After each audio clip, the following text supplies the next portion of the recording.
Greetings, everyone, and welcome to the 7th edition of Cinema Effect After Dark. I did it. I finally did it. I'm so excited about that. No one else seems to care, though. I'm Zach, and I'm joined by my fellow Hans Zimmer appreciator, Jaden. G'day. G'day. Or good night. Good evening. Oh, it's still light outside. Yeah, that's a whole other thing. You hate daylight saving, right? Fucking can't stand it. Yeah, we've been over this. And a resident Irish citizen, a.k.a. Fitzy, a.k.a. Liam. Hello, top of the evening. That's not a thing, but okay. Sure. Top of the morning? Late night episode? Top of the evening?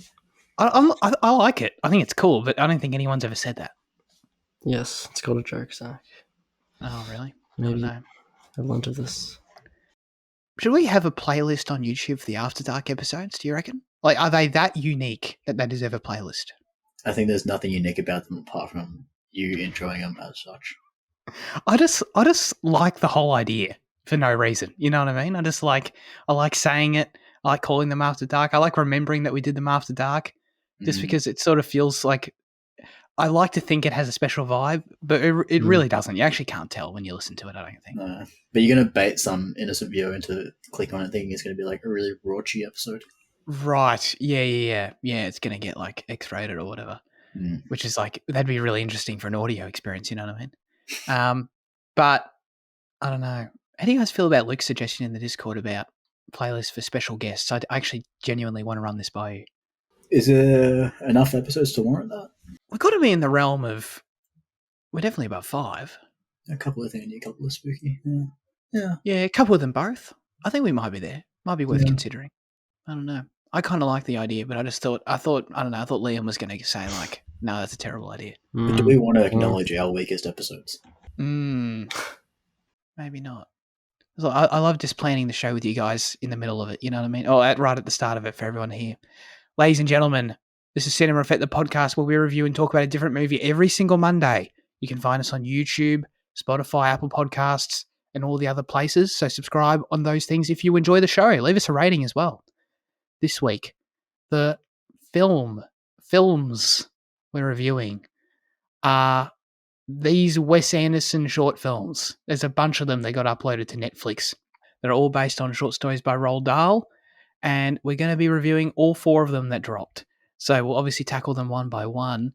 They were all uploaded to Netflix in the last week or so, all written and directed by Wes Anderson. And that's basically it. So we can go into each one by one. What order did you guys watch them in, by the way? Because I noted that Jaden logged Poison, I think, on a night by itself. Is that correct? Yep. I did the same. I watched Poison on like first on a night by myself too. So I'm like, fingers crossed. I don't know why. It just I don't know why. Yeah, I just clicked it. Yeah. That's clear. And I was like, it was one of the 17-minute ones. Yeah. So it stuck out to me. Yeah. Just thought I'll bang it out now, you know. I think it was actually the last one to drop though, wasn't it? Like, I don't know. Was it? Just trying to be like what's it called when you try and like go against the grain? Conscientious objector? Is that what you mean? Like Liam knows. Fuck. I can tell in his face. Yeah, I do it all the time. What's it called? Yeah. Yeah, Be a I'll pain get in in the like ass. 2 minutes. Yeah. Anyway, sorry. I'm hoping that, Jane, what order did you watch them in? So we might have completely been two minds here. One mind. Poison first night. Yeah.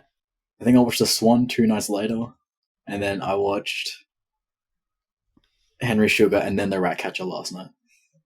Oh, okay. All right. Close. I watched, I did Poison, did Henry Sugar, then Ratcatcher, then Swan. What about you, Fitzy? This is so exciting. What did you think? What did you do? No, I did Henry Sugar first, and and Ratcatcher on one night, and then before the episode tonight, I watched the other 2. Got it. Okay. Poison last. Yeah. Got it. Okay. That's very logical, considering that Henry Sugar is like the beefiest one. I feel like it's the main event. I feel like it's the one they're promoting the most, as far as I've been able to see, and it's twice as long and all that kind of thing. So I guess we can start there. We can start with the wonderful story of Henry Sugar. This film chronicles a variety of stories, but the main one follows Henry Sugar, who is able to see through objects and predict the future with the help of a book he stole. Yes, indeed. All right, Fitzy, what did you think of The Wonderful Story of Henry Sugar? Yeah, I really liked it. It was pretty great.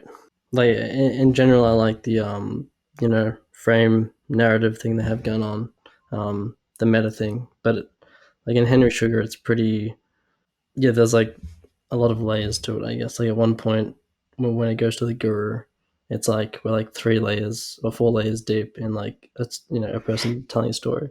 No, I thought it was really great. The sets are obviously like really amazing, and the way like the sets pay attention to themselves kind of was good. But the story was really like just kind of full, complete, had a little didactic, moral message and everything, and it was nice. It was good. Oh yeah, it was very nice. I liked it too. There are some things to talk about like that sort of are applicable across all of the shorts. So I guess I don't know we'll touch on them whenever they become most relevant. I guess we'll try. But like the sets when you brought that up, that's obviously one of them. But in terms of Henry Sugar, like I thought it was interesting. I know so little about Roald Dahl. I don't know if these is it a situation. Have you guys heard of these short stories at all before? Like I don't know if they're meant to be famous or if they're meant to be obscure, and that's why Wes did them. I don't really know. Not a single one of them. No, neither. This whole idea of like seeing without your eyes and like and that being like the premise and the sort of the interesting concept of it and working to learn that skill through meditation, and I just thought that was interesting. It was really weird. It was also like really Roald Dahl, like it actually made perfect sense in that way, but just really bizarre. And I liked how I was sort of pulled in by that, and then like Ben Kingsley and doing all that kind of thing, running around the hospital, that was interesting. And then I didn't really expect, because I feel like I sort of forgot there was a hot minute there, like probably 15 minutes in, where I was like, this is about Henry Sugar, and I've been with Ben Kingsley for 15 minutes, and I sort of like I hadn't seen the full picture yet. So then when it comes back to Henry Sugar, and you sort of get his whole arc of what he does and where he turns out, I was really into that. I thought it was, like Vinci said, good moral, good story. I just wasn't expecting it was kind of a wholesome, just pleasant sort of story. Felt very complete like that. So yeah, it was cool. It was cool seeing Henry become a selfless dude. You know what I mean? Jaden, what did you think of this one? Did I pick the worst time ever? Huh? No, that's right. Yeah, quite strong actually. For being a 39-minute one, I really felt it breeze by. Which I was reading some reviews on Letterboxd and they said the opposite, which surprised me. Okay. Yeah, I quite liked all the layers. I've always thought myself as quite anti-Roald Dahl, but like after these like stories, it's just made me realize like I just absolutely like vehemently hate the witches, and like that's it, and that has made me like have this perspective. Although I love everything else that's been attacked by him, and like just his books and his other books as well. So it's nice that these shorts gave me that epiphany. Yeah, that is just nice. One bad egg. Yeah, no, dude, the Witches, the movie is terrible. I totally agree with you. The book. Yeah, I never read it. No, I hate the movie. Shit. I always forget. Roald Dahl's work just seems to like always blend in into pop culture for me, where I just always forget like which ones he did because they're all so well known. Like, was he the Lorax? Or was no, it's Dr. Zeus, right? I get. God damn it! Never mind. Say that again. Dr. Zeus. You saying that with a Z? Yeah, I did actually. I never really realized. So you meant Dr. Seuss. Yeah. Dr. Seuss. I've probably always done that and never been called out on it until now, so thank you for that. Okay, never mind. I've got no idea what books are Roald Dahl or not. Charlie and the Chocolate Factory is, though. I know that. Yeah. James and John Beach. Oh, that movie's terrible. I hate that movie. BFG. Fantastic Mr. Fox. Yeah. Oh yeah. Another West connection. Right. Makes perfect sense. Didn't think of that. Matilda. Oh yeah, Matilda. I hate that movie. Oh, you just hate like half his movies. The musical that they made last year or this year, I can't remember. So good, such fun. Has Dev Patel? So it's interesting. First of all, seeing that a lot of these actors cross over between the shorts, and a lot of the actors also cross over within the one short. Like the fact that some of the actors play multiple roles in the shorts was kind of weird to me. I don't know. I don't really know what I was supposed to think about that, or if there was meant to be a point to it other than it's just meant to be. I really have no clue what the point to it was in terms of why Ben Kingsley plays the poker guy as well, and why some of them pop up multiple times in this. I don't really understand. If there's like, do you guys know? Is there meant to be? Did you take something from it at all, like some sort of thematic connection or practical reason, or was it just like totally random to you as well? I imagine it comes just from the way that it's constructed to like kind of mimic a theater production. I just thought that the reuse of the actors was the same as the way that the sets are constructed and the lines delivered in the monologues. I just thought that the reusing of them was just part of that theater kind of Yeah, that's actually that's a good point. That's a good point.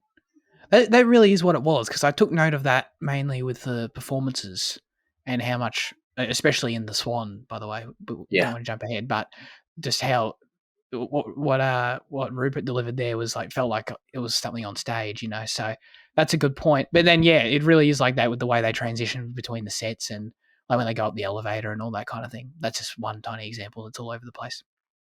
They're like carrying around the set literally on screen for you. I didn't really think of it like that. So I guess that makes sense. Like when Rafe turned up as the policeman as well, like that was funny. So, I mean, I didn't mind it. I just thought it was I just had no idea what to think of it, But I do want to ask, do you guys know if Dev Patel or Benedict Cumberbatch, either of them, have shown up in Wes Anderson works before? Because I felt like they were just perfect. Like, I feel like they totally got the vibe of what Wes was going for here. That I don't know, it just felt so perfect. I felt like they must have worked together before, but I didn't actually spot them in the filmographies or anything that I was looking at. Benedict hasn't. I thought Dev might have. I don't know. Wow. Okay. Well, in that case, I was very impressed with them both in all of these for sure. Like the main thing that obviously struck me immediately when I watched Poison first, and it's very much the case in Henry Sugar as well, is how Dev Patel, like the whole narration gimmick of Dev Patel having to like constantly break the fourth wall and narrate and be the character in the scene at the same time. It was very funny, and I don't know, like the way like interrupted and affected the conversations and how they flowed. Like he had to pause, like the way he has to pause in the middle of talking to a character to then look at us and say, "He said," It's just, and the way, but it's all delivered so quickly. I mean, it really makes me very impressed with the performances and everything the actors can do. But like, it was just so rapid fire that like even the subtitles were barely helping me. I was like struggling to keep track of what the hell they were saying because they were talking so fast. But these were some some of of the really worst charming Netflix subtitles I've seen, and especially in terms of considering that accuracy, it's a Netflix production. Yeah, considering it's a Netflix production, and this shit was so out, man. It really was. It was really out. The I assume that it's taken from the script, and that's why it's so I think out. we had this discussion before about like how it ends up. Yeah, That. It probably is, but like that's what I think. And I actually I mean, they were off significantly at times, but that's why I kind of liked it, because I almost felt like, assuming I'm correct, I think it's a fair assumption though. I just actually kind of enjoyed like seeing in real time. I was getting to see what the actors were slightly changing just in the flow of the performance. Like they were just usually 90% of the time in these shorts, it was they were adding the surnames to the characters. And they were usually just throwing in maybe an extra adjective or two, sort of just randomly. All that, but I enjoyed that because it just sort of made me zone in a bit more on the performances, But yes, no doubt the subtitles were weird. Do you think they improvised? I think that would be surprising if they improvised, like because it's very like precise, and very quick. Did you watch it with subtitles, Fitzy? Yeah, I think so. I don't really notice much difference, but oh, really? Okay. It was significantly different, like a lot of the time. Well, sorry, I shouldn't say significantly. It's not like the whole line was like totally made up or anything, but it was like the wording was different, but they got there in the same way. It very much to me came across like the actors knew their lines, and then in the flow of the performance, they were just saying it slightly differently every time, like because they probably did a few takes or whatever. That's and just being in the moment. It could be because, I presume that's what it was. It could be because of the speed at which the subtitles come up. You need to fill like enough information within the subtitles, so they're like, because they speak really quickly. So if you put all the words there, you might actually the speed might not be fast enough to catch up or whatever. No, well, it So they'd have to, almost wasn't as it make was. shorter. Yeah, oh, so you think maybe they might have like strategically shortened the subtitles to like make them more readable? Yeah, maybe. Yeah. No, that's actually I never thought of that. That's a good point. I could see that, especially for this. Like, there's other things I've watched where I don't know if that applies as much, but definitely this. They were going crazy. I could barely keep up with reading them just as it was. Yeah, and they were shorter. So yeah, that's a great point actually. So yeah, that whole like fourth wall breaking thing, I thought it was really cool. I don't know if it's because if it's not clear, I'm like a Wes Anderson novice here. I've seen some of his films, but like I've only seen one of his live action films before this, so I'm definitely a beginner in his work. And it just struck me, the whole fourth wall breaking thing. I didn't remember it in Grand Budapest, but I could be misremembering that. If that was a sort of a staple of his or not, because it just felt very unique. I didn't know if it was like him trying to interpret Dahl, or if it was just him being him. I think there's I can't remember exactly, but I think there's a similar effect in that where over like F. Murray, like whoever, I think it was F. Murray Abraham, right? That was narrating the story. Like Budapest. Yeah, he would say something, and then Zero would say the same thing, or Gustav would say the same thing. So it had that similar effect. Okay. I think there's like the frame narrative is like one of his staples. The fourth wall breaking is like it's never as like as intense as it is like in here. But yeah, I think like most of his stories are like a frame narrative at least. Got it. Yeah. But yeah, obviously it's intense when Dev Patel's staring at the camera, literally like basically reading the book to you, Part of me is like, as I was watching this story, I was like thinking to myself, how feasible is this? Do you think you could like actually concentrate on an object for this long and be able to see without your eyes? You know what I mean? I'm like trying to weigh this up. And I don't know, but I liked it. Like the fact that you have to put in that much time and training into it, and the amount of concentration, and the way the story sets it up was cool. Like, I don't know if I could, it being the first step in learning how to see without your eyes, I don't know if I could think about one object for 1.5 minutes, I don't know if I actually could do that. I think that sounds impossible. It's especially like this generation has like such significant brain rot. It's like overstimulation of like media, of TikTok and shit just killing attention spans. Like there's no way anyone would have, like, if this was true, whatever, no way anyone else like, be able to ever do that. Yeah. Oh, dude. I don't know. Unless, Fitzy, could you do it? Come on. Could I? No way. No, that shit's impossible. Well, especially, I mean, great point about today. I almost would like to think that it is possible, but it's just physically like as a species, we become physically incapable of achieving it at this point. Just to make us feel really bad about ourselves, I guess. I'm trying to balance how in depth to go. You know what I mean? It's like a 37-minute short. I mean, like it's been like 14 minutes. I think that like warrants. Has it really? That's crazy. It's maybe it's been longer. I mean, like, oh shit, for a 40-minute short, I think that's probably fine. I feel like we haven't actually talked about this, like the Benedict Cumberbatch, the actual meat of it, though. Yeah. Mm. Really dumb when he started throwing money out the window, but like at the same time, it was kind of, I know that was like perfect though. It was, I guess it's kind of like a Scrooge McDuck thing. Yeah, I think that's the closest you'd say.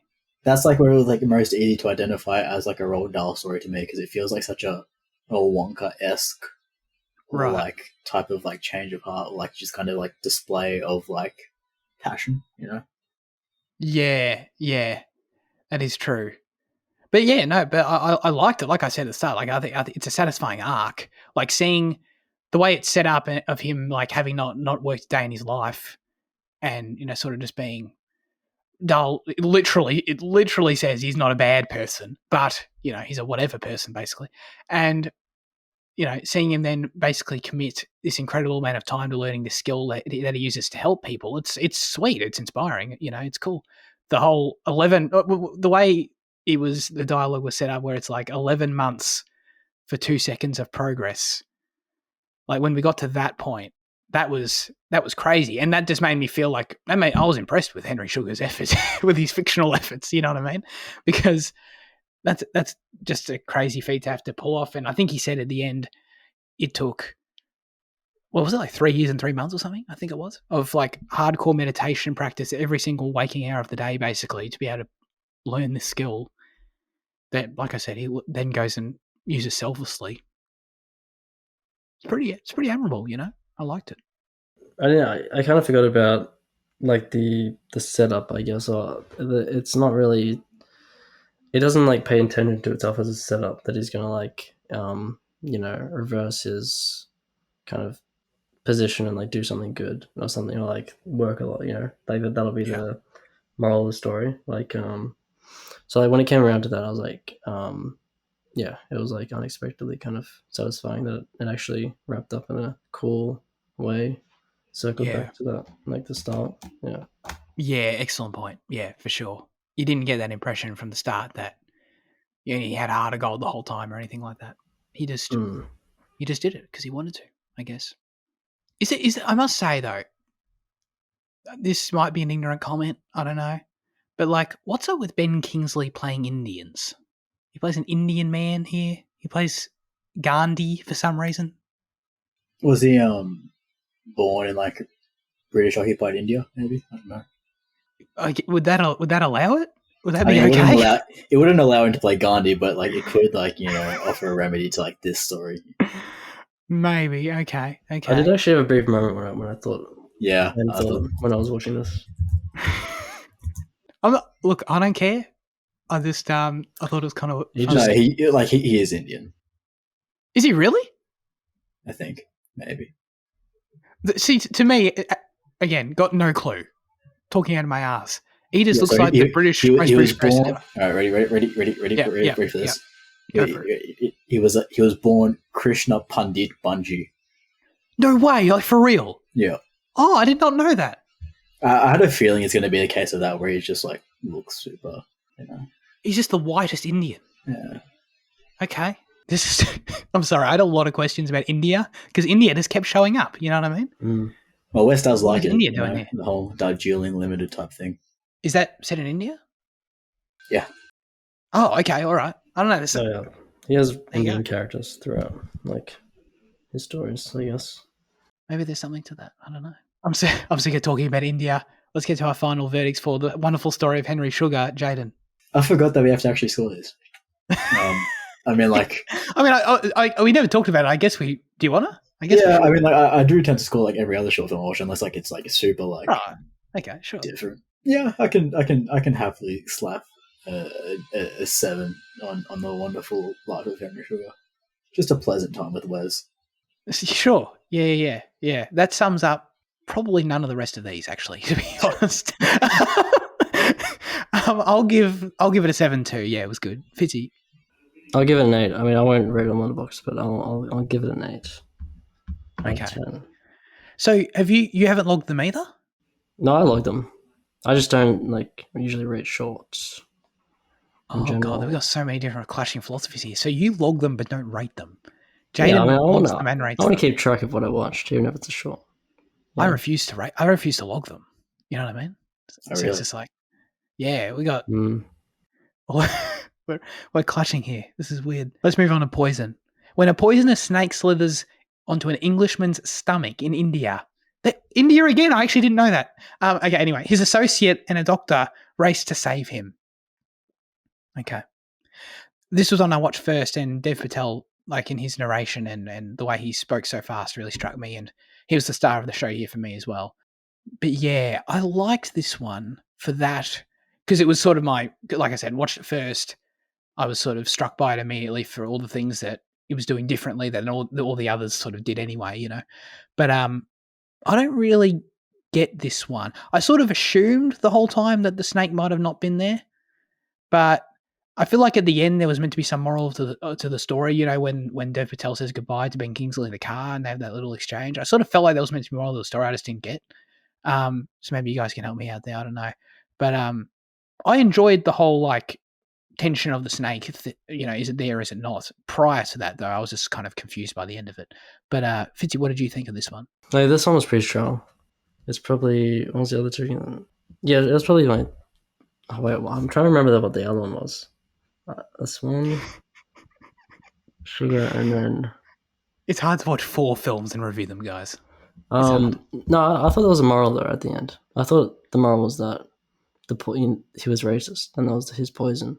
You know, there was poison in different ways, and they poisoned the snake, who was itself poisonous, and Benedict Cumberbatch, he unleashed his poison upon Ben Kingsley, where he yelled slurs at him. So I felt in the same way that Henry Sugar came around at the very end. This also did that, and this one was also one of the more tense ones. That's probably the most. It had the most excitement to it, so I enjoyed this one. Yes. Interesting. Okay. Well, it did come around like Henry Sugar, but to the opposite, where I guess you learn he's a dick. Yeah. You're like, yeah, exactly.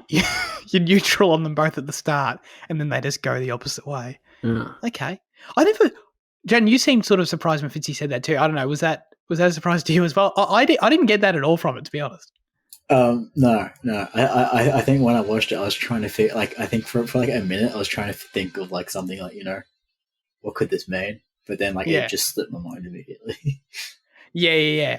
I was trying to figure it out, and I still couldn't figure it out. I sort of chalked his outburst just up to the fact it was an intense situation, and he probably felt like an asshole for the fact that the snake wasn't there. You know what I mean? And he just was embarrassed. That's kind of, I don't know, that's sort of all I thought about it, to be honest. But well, there is kind of a strong morality kind of thing in like most of his stories, isn't there? It does. I think Liam's makes a lot of sense. Oh yeah, no, I think it makes a lot of sense. I definitely thought there was a moral. I just didn't know what it was until now. Yeah. No, that makes perfect sense. So was the snake ever there? I don't think so. I don't know. I think he assumed thought it was, but it wasn't there. Well, he definitely thought it was. Yeah. No, I don't think it was there. I think he just made a mistake. Right. Okay. And it brought out his racism. I guess so. Okay. The snakes tend to do that. I guess. If something's going to make me racist, it's probably a snake. To be fair, if you're white in India in the 1940s, you're probably racist anyway. That too. True. Yeah. This has actually just turned into an episode about India. I don't really know a lot about India and the whole colonialization of that place at the time.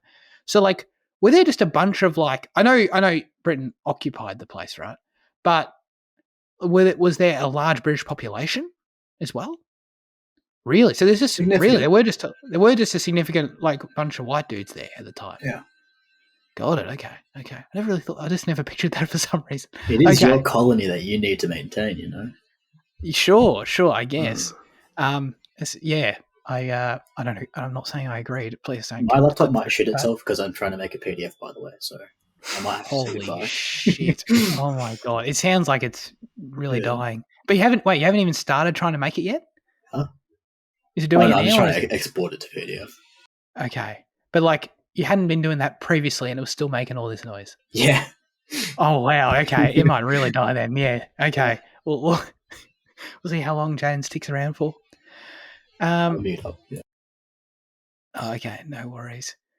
Another aspect to this, so the Roald Dahl framing is still here. I feel like we didn't explain this well enough, but basically every story has different layers depending on the story, but one thing they all have in common is that all these shorts have Ralph Fiennes playing Roald Dahl himself, and at times the story zooms out, get the classic Wes Anderson aspect ratio change, and you zoom out, and it's you get a bit of narration with Roald Dahl actually explaining a part of the story or something like that.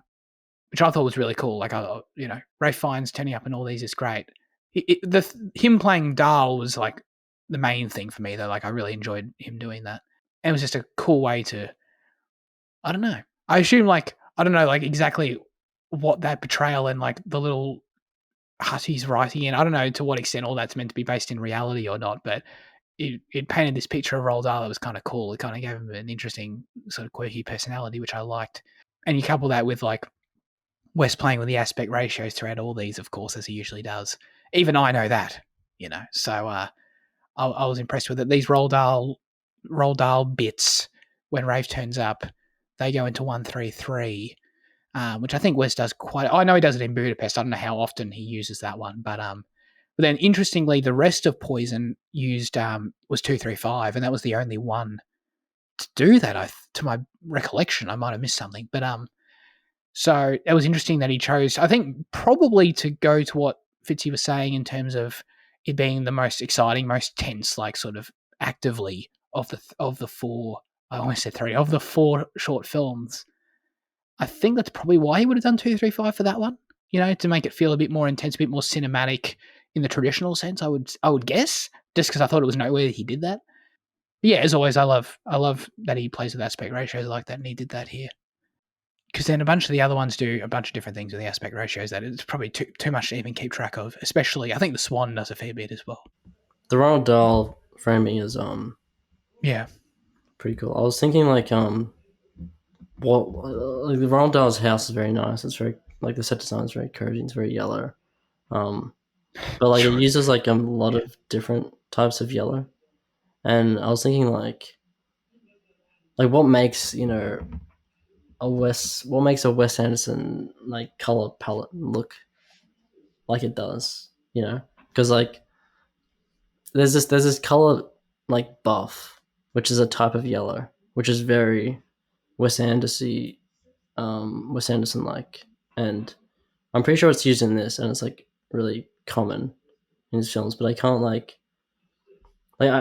I guess he uses like really pastel colors, but in the house I like was thinking about that, like why does every set like have a consistency to it, even though the colors are all different, I guess. Yes. No, I totally agree with that. I was going to ask about the grading, and I'm glad you described it way better than I even could. I sort of came up with like obviously it's colorful, that's like surface level, but like I would say the colors are kind of soft at times as well. I don't know. Like there's something about the use of color in all of these, and in Wes's work that I've seen, where like even like I've seen probably the most other recent thing I've seen is like the poster for Asteroid City, and even that, like I can tell it's Wes Anderson coloring and stuff. Like you can just, it does have this unique quality to it that like you're saying, you described it way better than me. But yeah, I thought that was definitely noteworthy throughout all of these. And Roald Dahl's little cabin was like perfect example of the whole thing, Anyway, we explained Poison. Let's get to our final verdicts for it. Jaden, are you going to be able to? Are you going to be able to? I really enjoyed Poison. I'll give it. It's a strong 8. Strong 8. Thank you, Jaden, live from Los Angeles International Airport. Fitzy. Yeah, I'll also slap an 8 on it. For sure. Oh, okay. All right. I'll give it a 7. I thought it was good. And I like it more now that I understand it's about racism. And I've learned a lot more about India today, no doubt. All right. Let us move on to the rat catcher. In an English village, a reporter and a mechanic listen to a rat catcher explain his clever plan to outwit his prey. Fitzy, what do you think of this one? Yeah, this one was this felt like the most Roald Dahl film to me. I guess if we're thinking The Witches, then yes. I guess because it is just set in an English little village kind of set, and animals are very Roald Dahl-esque, I guess. So yeah, it was a good blend of style and story, I felt. Sure. Okay.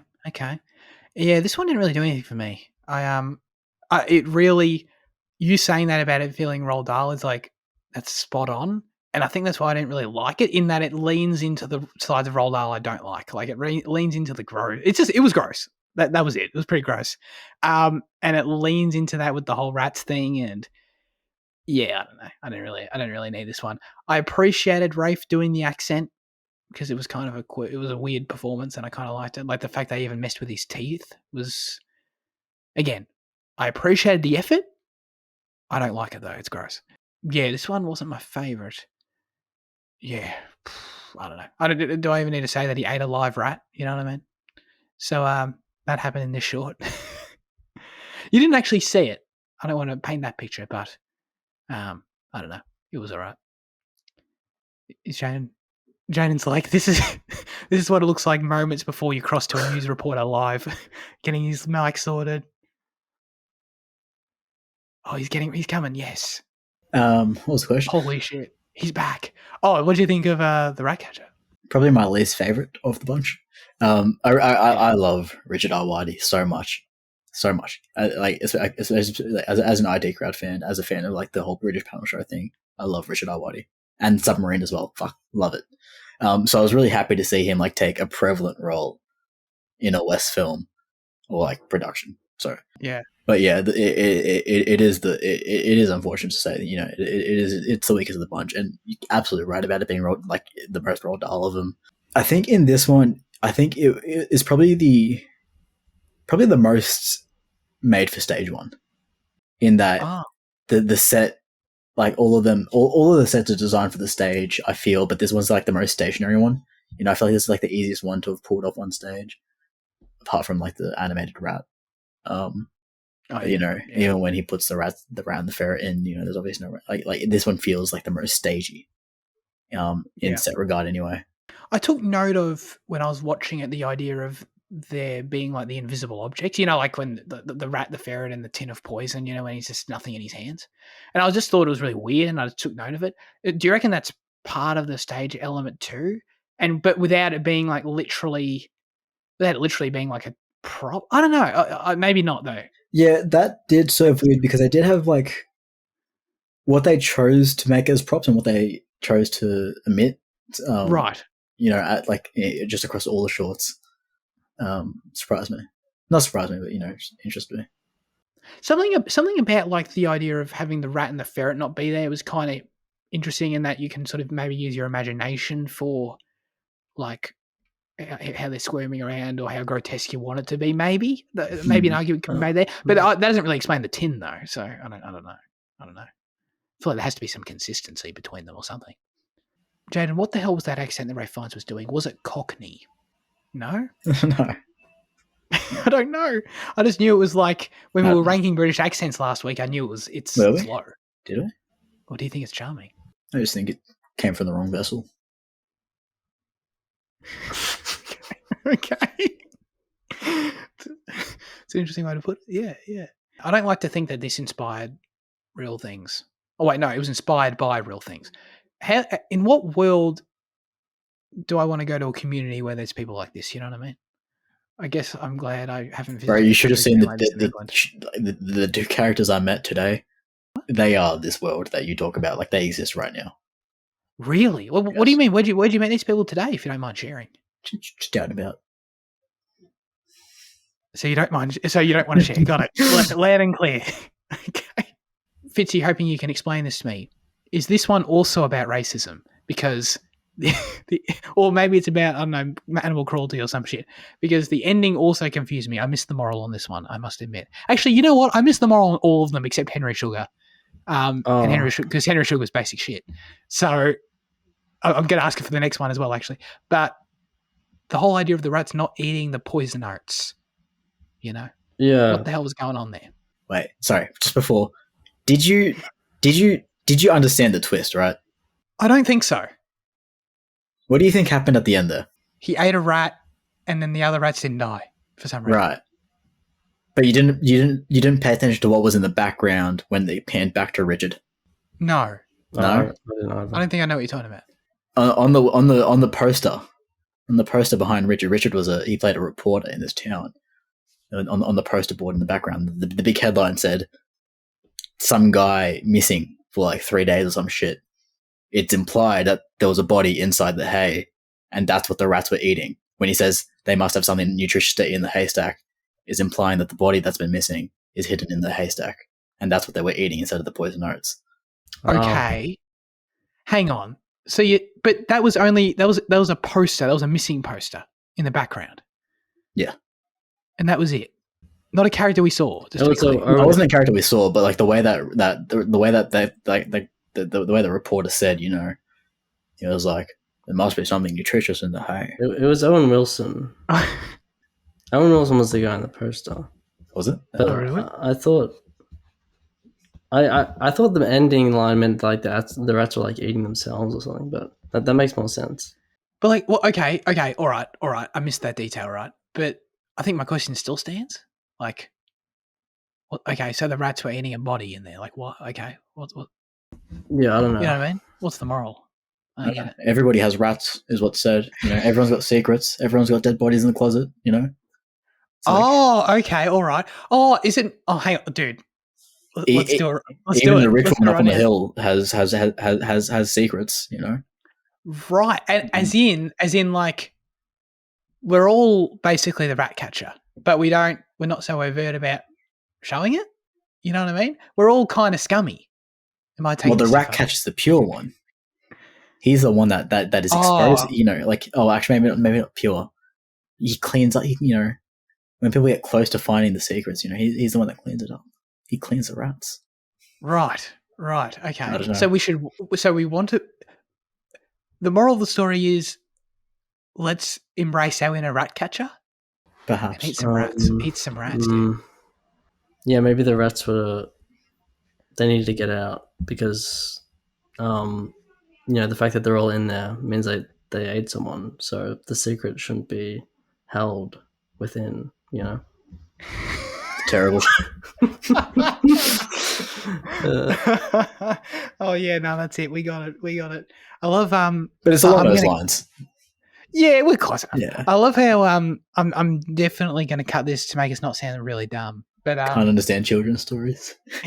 Honestly, that would be me if I read any of these Roald Dahl stories. Though, let's be honest, Ratcatcher not explained. We don't know. We're still speculating. But there was definitely something to it that was a vague moral about the Ratcatcher maybe not being so bad, possibly. Yeah, I don't know. This was I don't know if there was a message for this one. I don't know if it's so much about the Ratcatcher as it is just about the people that seem normal. As much as it's about the others, about Rupert Friend being a regular ass mechanic, but he's not. and about Owen, because he killed the guys. Oh, he killed Owen Wilson. Oh, maybe, I don't know. I thought I just assumed that him and the reporter were in cahoots. Oh, okay. Wow. Okay, that would have been crazy. So there was an actual. If you're telling me there was a background murder that took place in this whole thing, well, that would have been pretty impressive. All right, let's get to our final verdicts for the Ratcatcher, Jaden. I don't know. 6, I guess. Yeah, probably the weakest of the bunch. I still enjoyed the little kicker at the end that you guys missed. Yeah, I definitely missed it. Yeah. I know. And I think the set was. I mean, all the sets were quite cute and quaint. I don't know. I liked it. Okay, all right. I'll give it a 5. I thought it was kind of gross, and I missed the point. Fitzy. 10 out of 10. No, 7. Okay, all right. Last but not least, the Swan. A small, brilliant boy is tormented by 2 large, idiotic bullies. Interesting. Yeah. I was on the edge of my seat for this one. This was my favorite, which is especially impressive since, like, this one, I just had a fair bit to write about this one, actually. Like, a lot of its events aren't even conveyed literally or physically for us on screen, and I still was, like, really immersed in them.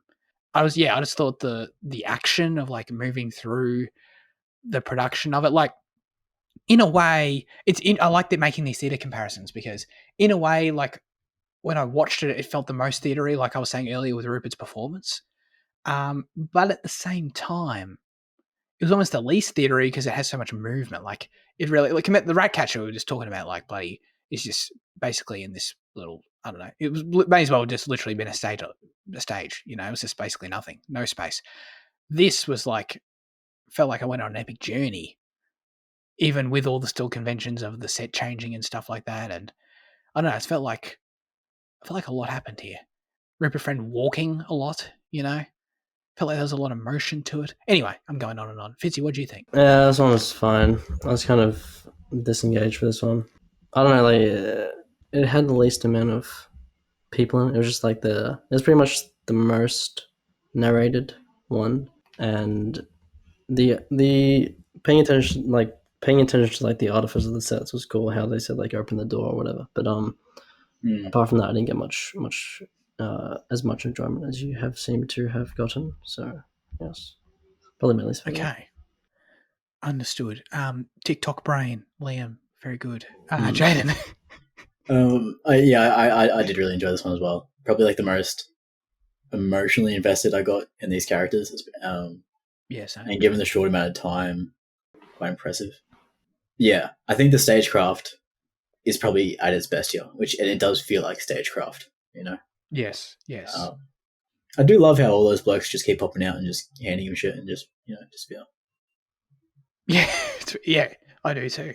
I guess I think in that way it feels like the most like the love child of theater and then screen production, because that doesn't, in a live show, you try to obscure kind of the handing of you try to obscure that aspect, Yes. Whereas it like Wes kind of wanted to bring attention to it in its frequency and in like the actual like acknowledgement. He really did. Yeah, and there's that, and like for me, like the standout sequence in it was probably the train going over his head. Like that one, that was very much fueled by the camera there. Like that wasn't as much just like performance, you know what I mean? So that was like, that was the other side of it, where that was sort of the film cinematic side of it, like elevating it. And then I just thought this one was really interesting. It's funny how like even with film as the medium, we're talking about the way it balances mediums and stuff. Like a lot in the story is still left to the imagination, sort of like I was saying earlier, but almost as if you were reading it. This one, I found like a lot of the actions are still just being described by the character as they stand there. You know what I mean? Like specifically when they describe the violence, that what's the kid's name again? Ernie? Oh no, that's one of the bullies. Peter. Peter. What was it? Yeah. Peter. Thank you. When they're describing like the violence that's happening to him and stuff, usually it's just Rupert Friend standing there and the kid standing there. It's like looking at the camera. But like maybe there'll be small little movements, like he might slowly tie his hands or whatever. Like there's small little things happening on screen where I don't know. I feel like it should kind of be boring, but I wasn't bored. Like it really felt like I was experiencing it as if I were reading a book, as in I'm not literally seeing any of this stuff actually happen. It's being described to me. But I don't know. Even still, I was just engaging in Rupert's performance, and like I said, the movement of the camera and all that kind of thing as he was walking. That it was just this weird blend of. It almost felt like I read this film, if that makes sense. Which it's just hard to describe, but there was definitely something unique happening, I felt, especially with this one, and maybe a bit with all of them, but I felt it more with this one, as I said. Yeah. It was like a design guided audiobook. That's right. Yeah, exactly. Yeah, and like just to wrap that up a little bit, like I was saying earlier, like the way it showcases actors is great. Like Rupert Friend's performance here was my favorite, probably of everything. Across all of the shorts, and there's obviously no short of great performances than them. So, shout out to him for that. The way he's able to just like do these long takes, narrating, staring into the camera while walking, and then the thing that is obviously very funny, but like I thought was really cool, was when he is able to like, is it Raymond? I think is one of the other bully, I believe. Whichever character it was that he gave a funny voice, where he goes like he gives them like a high pitched like stupid child voice.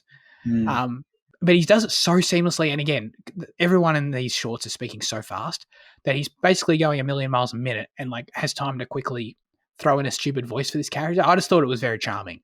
If I were sitting in, again, making the theatre production, the comparison, if I were sitting, in a theatre watching that performance, I'd be very impressed with it. So, and all the timing he has to do as well, just makes you, I don't know, shout out to actors is all I'm saying. It makes you realize how talented these people are.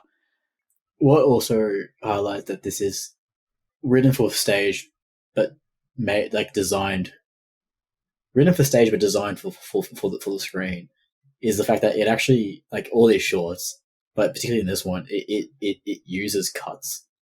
Like, because like the biggest thing to really sell the stage point would be don't cut it, just have it, or like have seamless cuts. But like each of the shorts, they use their cuts well, and they use them in a artistic manner, to kind of when they need to and how they need to, and there is intent behind them. So that shows that there's a respect for the film medium as well, Yeah. I think that's I think that's what really sells these, honestly, is that it's this hybridization, Yes, exactly. It blends them, perfectly, and also just yeah, perfectly for the stories as well. Like this one was done differently to the others. You know, I've got no idea what's involved in directing theatre. To be honest, I presume it's a lot of directing actors and like designing the sets. And I mean, it's directing the whole production. I get that, but like, I just can't picture it as well. You know. Well, theatre's like a pretty like big theme, I guess, in Wes Anderson films. Like Rushmore, there's a theater set, and Oh, one of the characters in Tenenbaums writes theater, so he's probably like a theater kid, I guess. He's probably yeah, like sure, Rushmore, the sure. theater director in school or something. Yeah, yeah. Well, you can tell he loves actors, so that doesn't surprise me at all. That's cool. It's recurring like that. In terms of the actual story, though, how the hell was any of this based on an actual event? Because I was trying to figure out how this if you were to try and de-escalate like what we experienced in this short and try and translate it into a real event, I was just trying to figure out how you'd even do that. Because I guess you could say that it was about two boys bullying another kid that ended up dying sort of accidentally. I guess you could say that could have happened to someone. That's the only thing I can really think of in terms of like the person dying by accident or something worse like that, you know? But he didn't die because it was the adult version of him narrating it. Like what? Like, as in Rupert Friend? Yeah, that was him as an adult. Holy fuck. Okay, you guys okay, I'm going to stop talking. Please explain what happened in this to me. But just despite knowing that, I thought he died at the end as well. I was wondering like what happened. Yeah. I mean, I was confused about what literally happened, but my mum explained it to me. I had to go back a few times. What did your mum say? Well, I just didn't. No, don't worry. I had just bad misinterpretations of the ending. Well, okay, tell me if it's worse than this. I assumed that the kid fell and died. I didn't understand anything in terms of like he became the Swan for a day or whatever. No, he didn't. He glided around. I didn't understand that at first. I thought, I thought he was like just landing in the water and that it was supposed to represent water or something. But he glided around the thing, and people watched a swan glide around, and they landed in their backyard. Oh, wait, that's literally what happened? I think so. Like he glided around with those dead swan wings. Mm. Oh, okay. Okay. Because I understood. I was like, the tree's on top of the lake, so how come he didn't just fall into the lake? And I thought he was diving towards a light that he saw in the lake, but the light was above the lake. He was talking about the horizon. So he dived towards a horizon, and then he went in a circle around town where three people saw him. They said something about like he circled, three people saw a great white swan circle town or something. Like at the very end, like Roald Dahl's narration said that. Maybe the crash landing is meant to represent like a death of, I don't know, innocence of childhood or some shit. I was thinking more in that vein, in terms of like, I didn't think he literally flew around town and landed in the backyard. I understood that was a description of it, that everyone saw him in town and he landed in the backyard. I thought more like, yeah, like he actually fell into the river and died. I was saying that more as metaphor. Like he actually fell in the river and died. And that was like his lasting impact or whatever. You know what I mean? Like that was his, people in the town remembered him. I don't know. That's sort of more in the vein of where I was going with it. Yeah, of like. But he didn't fall in the river. He fell in the backyard. But I didn't think, how could you actually, I was too busy thinking, how the fuck could this guy actually fly around town and fall in the backyard?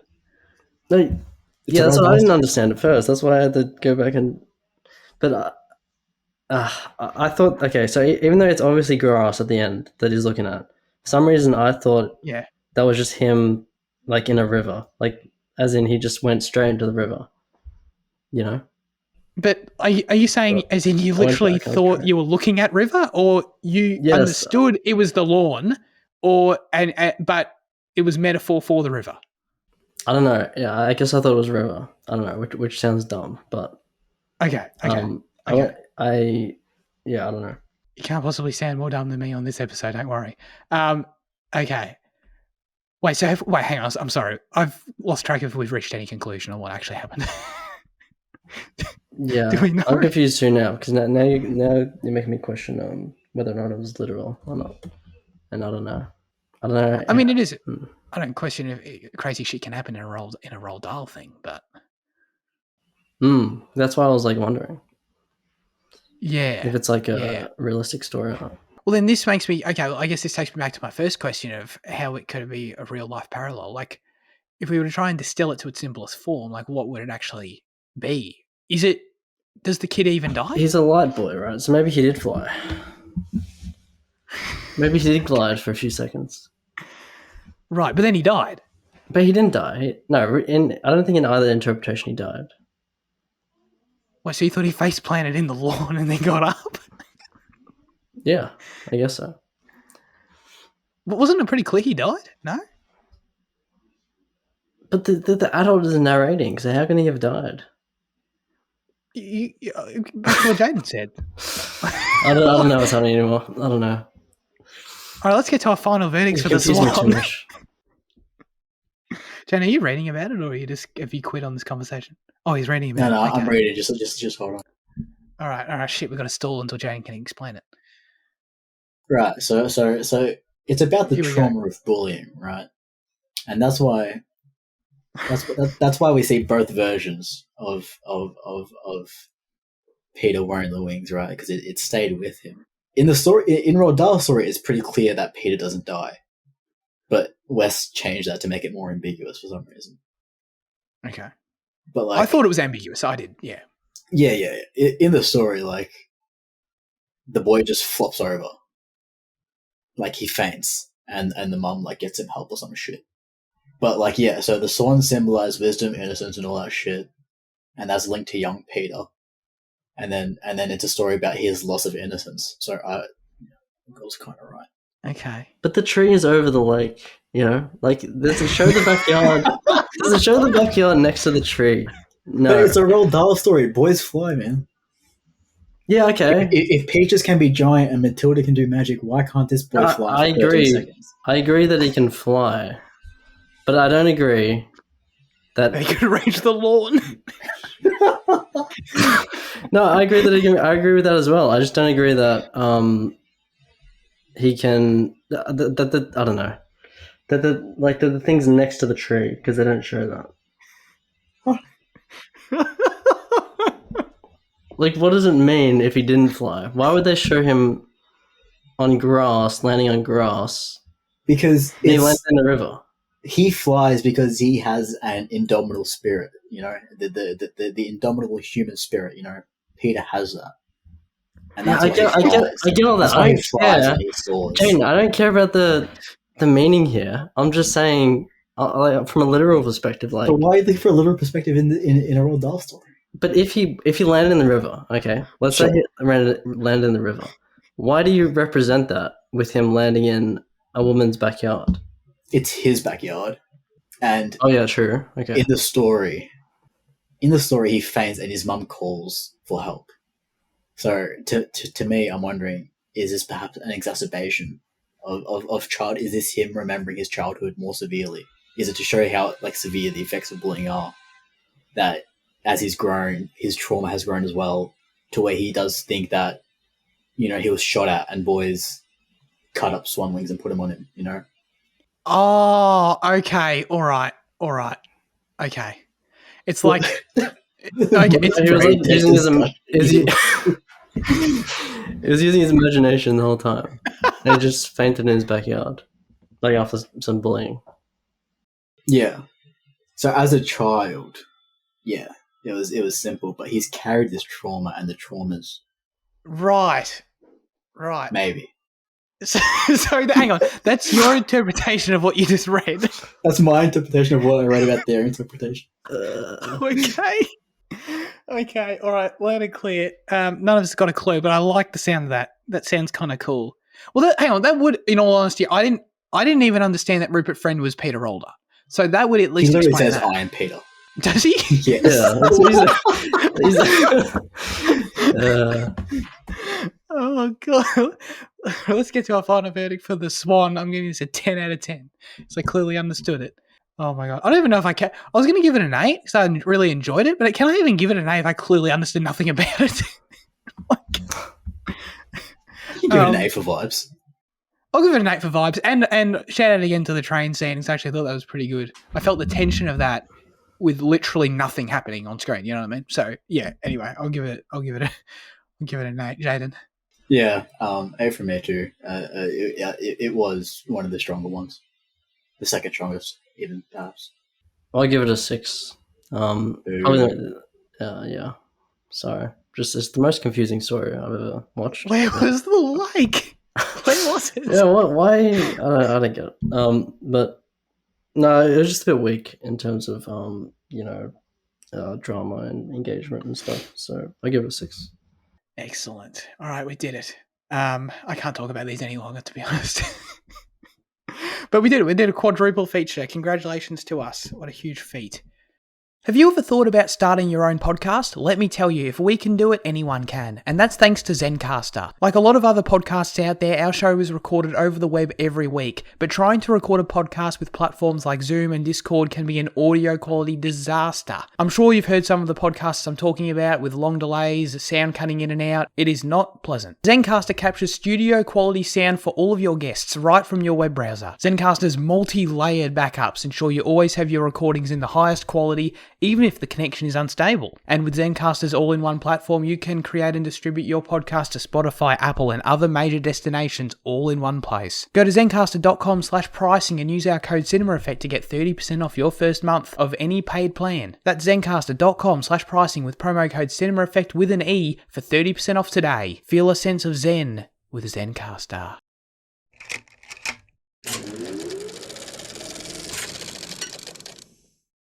Let's get to our highlights of the week. Fitzy, what have you been watching? I watched the Motorcycle Diaries, which is a nice film about Che Guevara, whatever his name is. When he was younger, he went on a little motorcycle journey with a friend across South America, and it's just them learning about the indigenous people of different South America countries and poor people of these countries and stuff. And it's a nice road trip adventure movie. It's not very challenging or anything. It's very simple and pretty much what you'd expect. But it's a good Spanish film. I'd recommend it. Yes, I think that was the only new thing I watched this week. I rewatched some stuff, so yeah. I've been watching this new Stan series called Court. It's right, Australian comedy. Yeah. It's a lot of fun. It's really funny. I love it so far. I'm only 3 episodes in, but it's great. I'm not very familiar with these actors, name wise, but you just see them and you just know these people. You know how it is with Australian actors. You just see them everywhere. Ads, neighbours, I don't know, whatnot. And it's it's great to see you again. Although I have no idea what your name is. You've seen them on the project. You probably, yeah. I don't know. It's just it's exciting to see actual good quality Australian television instead of free to air kind of schlock. Sure. So do these release weekly? What's the deal with that? No, there's 6 episodes that dropped out once. Oh, cool. Okay. So did you finish it? No, only 3 episodes in. Got it. Cool. Okay. Let us know how it goes. Oh, no, I basically got nothing. I finished Star Wars Rebels Season 2 rewatch. It's the slowest rewatch of all time. Season 2 is great. I think Season 3 is even better. So I'm looking forward to keep going. You know what I mean? Mm-hmm. Excited for you.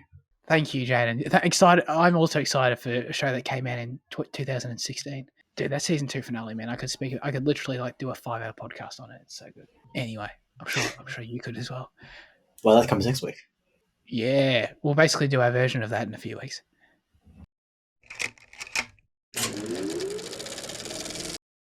Now it's time to hand the show over to you with our question of the show. Last week we asked you, what is the best Wes Anderson ensemble assembled ever so far? Ever so far. Ever so far. I'd like to think there's a few more to come. Luke said, Fantastic Mr. Fox in memory of the late Michael Gambon. That's a great shout. Do you actually say Gambon? I always thought it was Gambon. I don't know. I guess that's just the Australian in me. Well, I've never actually heard it said, so I could probably be wrong. Yeah. Fitzy, would you have said Michael Gambon or Michael Gambon? Gambon? I don't know, I guess. I don't know. you're like closer to Europe than us. Well, you know what I mean. Like closer to the. You guys are technically closer to Europe. Yes, but you know what I mean. Bloody anyway. I feel like you are more. I was going to say British. That's so wrong. I'm just gonna move on. Fantastic Mr. Fox had an incredible cast. I re-looked at it. That's a great shout anyway. Andy said the best Wes Anderson ensemble assembled so far is The French Dispatch because it has Timothée Chalamet. I think Dr. Luke will agree. Why wasn't the question asking what's your favourite Wes Anderson ensemble assembled so far? Oh, guys, stop nitpicking me, please. I appreciate Andy trying to trigger Luke. But would that be his actual answer? Like, do you guys know if Andy likes The French Dispatch? He does. But I think also because it's framed around best, I think French Dispatch might probably have the most, like the largest kind of ensemble and like probably the most impressive because of its 3 stories. Right. Okay. So does that add to it? I haven't seen it. So I did a bunch of. I just looked at all these casts because I've never seen a lot of these movies. French Dispatch did look impressive. Sort of a much more sort of modern. Is Saoirse Ronan in that one too? Yeah. Right. She's I think she's like a cameo. Oh, okay. This one looked stacked with like more, like obviously Timmy, like that era of actor, you know, like sort of the more up and comers compared to some of the other ones. That's sort of what I thought looking at it. Not to say it doesn't have some of the old favorites, you know. So that looked like a strong contender to me. I needed to get the links up to remember who's actually in these ones that I decided on. But Jaden, I feel like you guys are both much more into Wes Anderson than I am, so I want to hear what you thought about this. I've seen everything bar Asteroid City. Wow, yeah. These casts, you know, they're like family to me, especially the recurring ones. Sure. You know, Bill Murray, like, it's like dad. I don't know. I want to say, I think they all do just have such fantastic casts. But you know, I think I will probably say Fantastic Mr. Fox as well. Just looking at the list again, there I saw Brian Cox was on it and Helena McRory. Yeah, and you know, it's just interesting that you know these small guys slip through. You know, right. But you know, obviously, you know George and all that as well. I think it's always impressive getting like the big names for vocal roles. Sure. Not that I agree with it, but you know. Oh, why? Because you're about giving voice actors more work. No, I couldn't care less, dude. Get all my favorite actors just saying 3 lines into a microphone. I mean, he really does. I know we did it on the show, but he really does the same thing with the Isle of Dogs. Like, obviously, Bill Murray. You know, who would have thought? But then just packed with, and F. Murray Abraham being like a recurring West one as well. But like, just also stacked with some of my favorites personally. Like, you got Ken Watanabe in there. Don't know if he's ever worked with Wes before that or after, but it's like, dude, you're speaking my language. Bryan Cranston, speaking my language. You know what I mean? So I feel like that's like the perfect like Wes cast combined with just a few little spices there for Zach. You know, just for me. Harvey Keitel, I think he's in other Wes films, but I love him. You know, my actual answer. I hate to say it, dude. Though I hate to say it, but bloody, it's got to be the Grand Budapest Hotel. You know what I mean? It has to be. Ralph Fiennes as the lead. Is he the lead? Would you say? I feel like that's how I remember it. I'd say he's the lead. Yeah. Okay. And who's the kid? Or is he Tony Ravioli? Is he the main character, really? Or not? He's probably the second main character. God, okay. For some reason I remember it being those two sort of the most. But yeah, that's a great one too, man. I freaking love Ralph Fiennes, if you can't tell. Willem Dafoe's in that. Adrian Brody? Oh my god. I didn't want to say that one because I've said it before too many times, but yeah, it's stacked. Stacked. Edward Norton? Lea Seydoux in it? Yeah.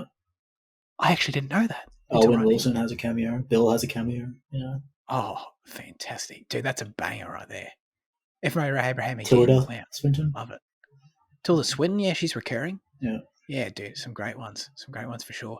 Fitzy, if you got a little surprise for us. No pressure. Well, I can't really have a surprise because I think unfortunately the answer is the French Dispatch. I think the French Dispatch kind of just has like insane levels of random cameos and shit. Mm. And it has most people you speak of, but then there's like, Elizabeth Moss shows up and fucking Henry Winkler and fucking just random. Benicio del Toro. Oh, really? He's like That is the random. main guy in one of the shots. Oh, okay. But yeah, I think I've answered this for like one of the. I think they asked like what is like the most stacked cast like of all time. I think it was one of my answers. Wow. So I think it's definitely the most stacked French West cast, even though I don't like it that much. Okay, interesting. Did you see Asteroid it in the City. cinema? Yeah, I saw it with Andy. Yeah, I thought you did. Yeah. But you guys had very different experiences then. Yeah, a bit of friction. Right. Asteroid City stacked too, though. Like, dude, you got Tom Hanks in that. That's like, I feel like Tom Hanks is worth like 3. Yeah. That's crazy too. He's just. I feel like it's honestly like his casts have always been stacked. Like I'm looking at The Life Aquatic right now, right? That's stacked. Kate Blanchett, Michael Gambon, Jeff Goldblum, like stacked again. But like I feel like he's just stepping up. I feel like it's only getting better. I would not be surprised if his next one's actually ends up being the best one. You know what I mean? And so on. I don't know. How much bigger can you get before you just like become like a parody of yourself? Like at what point? He's gonna try. At what point does it just become, self-masturbatory of just getting these? I mean, the directors have already, said that for the last like 5 films. Yeah. Right. The last 2 films especially. But yeah. Apparently, even the leads get paid fuck all. I think Edward Norton was saying in like an interview, like, you don't do a West film to get paid. You do it for $4,000. $4,000. Holy shit. Is the French Dispatch, is watching that kind of akin to like watching these shorts in that? Because I actually didn't know that it was 3 different stories. Is it kind of like, was it actually more similar to watching these shorts on Netflix than like I would have thought? You know what I mean? In terms of them, like how separate are they really? And like, do they have sort of what unifies them and that kind of thing? Yeah, they're more like each of the shorts in the French Dispatch are more like stylistically like distinct than usual. I think one's like there's like long black and white sequences for like one of them. Yeah. Okay. Oh, you've seen it. They are linked in the same manner of like they are stories told in a newspaper, like in the way that these are told in the way that these 4 are told by one person in Roald Dahl. Those 3. Technically 4 because it's 3 and then plus the newspaper story. So like, yeah. I guess I don't know. Right. I guess you could say like, I don't know. It's just interesting to think about. Maybe these shorts could have worked as one film. Like if you had, I mean, they sort of almost do with like Roald Dahl being the boss level layer of it all. Connecting them as he does. Yeah, I think French Dispatch might have been a lesson of learning though. In perhaps don't structure films like this in the future. Oh, okay. Do them as Netflix shorts instead. Yeah. As always, we'd love you to submit your responses, thoughts, and or reviews for next week's film in the YouTube or Instagram comment sections, or join the Discord server. This week, the specific question we'll be asking you is, what is your favourite DreamWorks animated movie? I don't know these guys as well as Pixar. I'm not going to lie. I'm a Pixar fanboy. So like, I know what movies are Pixar and not. I can't really make the clear distinction of what's a DreamWorks movie and what's not. Right now. Strange since DreamWorks makes better movies, but whatever. That's absolutely wank. Oh my god, that's one of the worst takes. No one actually thinks that though, right? I think this week when I have a look at them like side by side, I think I might end up on DreamWorks side. Oh my god! All right. Remind me to quit the show. That's it for this week's episode of Cinema Effect. Thanks everyone for tuning in. Fitzy, what are we doing next week? Shockingly, not a DreamWorks movie. Yeah, no, we're not. We're a Disney movie. Or as Zach likes to call it, Prince of Egypt, not a Disney movie. Which is not on Disney. It's on Foxtel, so Zach will be out a few dollars, but it's okay. He can put it on my tab. He knows I'm good for it. Just when it hits $100, just notify me, and I'll think about paying it. But Prince of Egypt is a movie based on a book, Book of Exodus. It's 2 brothers, and one of them's going to rule Egypt, and one of them's going to unite his people. Which in the movie I don't know who it is, but in the Bible, it's the tribe of Israel, the Israelites. But also here it is, and it's No spoilers. a revered animated movie. Has it got songs? I think it has songs. Oh yeah, songs. Oh, fuck me. All right. So there we go. No worries. Thanks, guys, for joining me after dark. Appreciate you. Appreciate everyone tuning in. Have a great rest of your week, and goodbye.